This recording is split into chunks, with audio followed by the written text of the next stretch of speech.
So day 2ಗೆ ನಾವು hill top camping and hiking ಅಂತ ಒಂದು ಕ್ಯಾಂಪ್ ಸೈಟ್ ಬುಕ್ ಮಾಡಿದ್ವಿ. ಅಡ್ವೆಂಚರ್ ಕ್ಯಾಂಪಿಂಗ್ ಅಂತ ಬೇರೆ ಇತ್ತು. ಸೊ ಸ್ವಲ್ಪ ಎಕ್ಸೈಟ್ಮೆಂಟ್ ಇತ್ತು. ಕ್ಯಾಂಪ್ ಸೈಟ್ಗೆ ಓನ್ ವೆಹಿಕಲಿಂದ ಹೋಗೋ ಆಗಿರಲಿಲ್ಲ. ಕಾರ್ ಒಂದು ಕಡೆ ಪಾರ್ಕ್ ಮಾಡಿಸಿ ಜೀಪಲ್ಲಿ ಕರ್ಕೊಂಡು ಹೋದರು. ಮೊದಲು ಜೀಪ್ ರೈಡ್ ಒಳ್ಳೆ ಮಜಾ ಇತ್ತು. ಡ್ರೈವರ್ ಅಂಕಲ್ ಬೇರೆ ಚೆನ್ನಾಗಿ ಮಾತಾಡಿಸ್ತಾ ಇದ್ರು. ಬಟ್ ಹೋಗ್ತಾ ಹೋಗ್ತಾ ಪಕ್ಕಾ ಕಾಡು ಆ್ಯಂಡ್ ಜೀಪ್ ಹೋಗೋದಿರಲಿ, ನಡ್ಕೊಂಡು ಹೋಗೋಕ್ಕೂ ರೂಟ್ ಚೆನ್ನಾಗಿರಲಿಲ್ಲ. ಆ ಥರ ಪ್ಲೇಸಲ್ಲಿ ಅಂಕಲ್ ಫುಲ್ ಸ್ವ್ಯಾಗಲ್ಲಿ ಜೀಪ್ ಓಡಿಸ್ತಾ ಇದ್ರು. ನಮಗೆ ಫುಲ್ ಪುಕ ಪುಕ ಅನ್ನೋದು. ಅಂಕಲ್ ಸ್ವಲ್ಪ ನಿಧಾನ ಓಡಿಸಿ ಅಂತ ಹೇಳಿದ್ರೆ, ಕವಲ ಪಡಾದಮ್ಮ ಡ್ರೈವಿಂಗ್ ಬರುತ್ತೆ ನನಗೆ ಅಂತ ಫುಲ್ ಹೇಳ್ಕೊಂಡೇ ಓಡಿಸಿದ್ರು.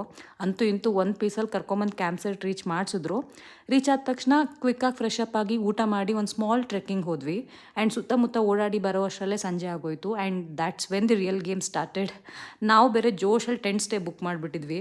ಹೊರಗಡೆ ಬೇರೆ ಕೊರಿಯೋ ಚಳಿ, ಫುಲ್ ಐಸ್ ಕ್ಯೂಬ್ಸ್ ಎಲ್ಲ ತೊಗೊಂಡು ಮೂಗೊಳಗಡೆ ಹಾಕ್ಕೊಂಡಂಗೆ ಆಗ್ತಾಯಿತ್ತು ಉಸಿರಾಡ್ತಾ ಇದ್ರೇ. ಹಿಂಗೋ ಕ್ಯಾಂಪ್ ಫೈರ್ ಹಾಕ್ಕೊಟ್ರು. ಸ್ವಲ್ಪ ಹೊತ್ತು ಚೆನ್ನಾಗಿ ಹರಟೆ ಹೊಡೆದು ಒಳ್ಳೆ ನಿದ್ದೆ ಮಾಡಿದ್ವಿ.